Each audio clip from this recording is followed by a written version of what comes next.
Жалал Абад шаарында 30-дан ашык социалдык мекемелердин курулушу жүрүүдө. Алардын бири үй бүлөлүк дарыгерлер тобунун имараты. Курулушу 60%га бүткөрүлгөн. 3 кабаттуу имаратта заманбап медициналык бардык шарттары түзүлөт. Бизде ошо тиги биринчи поликлиника салынып аткан. Ошону барып кандай иштимартын жүрүп атат деп ошол жакта көрүп атабыз. Андан кийин перинаталдык төрөт үйүндө ошону буюрса пландап атабыз 31-августка деп. Ошолор боюнча барып өзүм дагы аралашып көрүп келатам.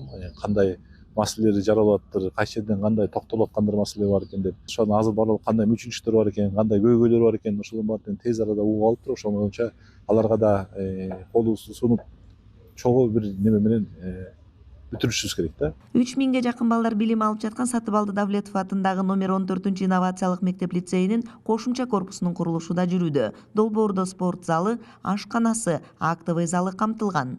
Азыр кошумча курулуп аткан имаратта спорт залы бар, астында жана кичинекей стадион бар.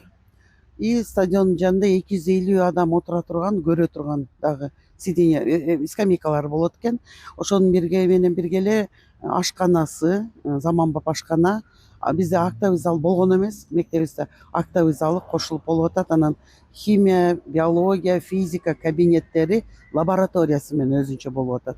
Бизге ошого аябай сүйүнүп атабыз. Кылып аткан жумуштар 24-жылдын декабрдын 15-inde баштаганбыз, котлованды көйлөштү казышты баштаганбыз. Азыр данный момент спорт зал жакта жумуш кетет и плюс бул жерде. Буюрса ушул 25-тин август айында уже тапшырышка аракет кылабыз.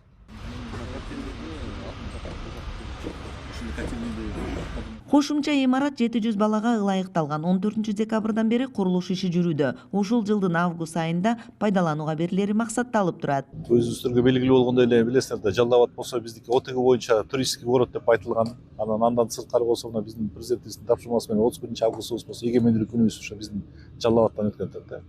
Ошо менен 34 жылдык болот эгемендүүлүгүбүз боюнча. Ошон үчүн биздики 30тан ашык объектин ачалык деп ошо пландап жатабыз да.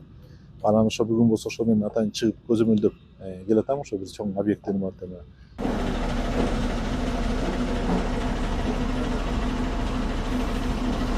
Эгемендүүлүктүн 34 жылдык мааракесине карата Жалал Абад шаарында 30дан ашык социалдык мекемелердин курулушу бүткөрүлөт.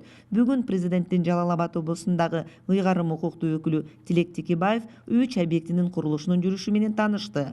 Ал айрым кемчиликтерди жөнгө салуу менен бирге сапаттуу кызмат өтөп, имараттарды өз учурунда бүткөрүү тапшырмасын койду. Айтпайм, ошон үчүн конкретно проектлердин чыгып алса, туура.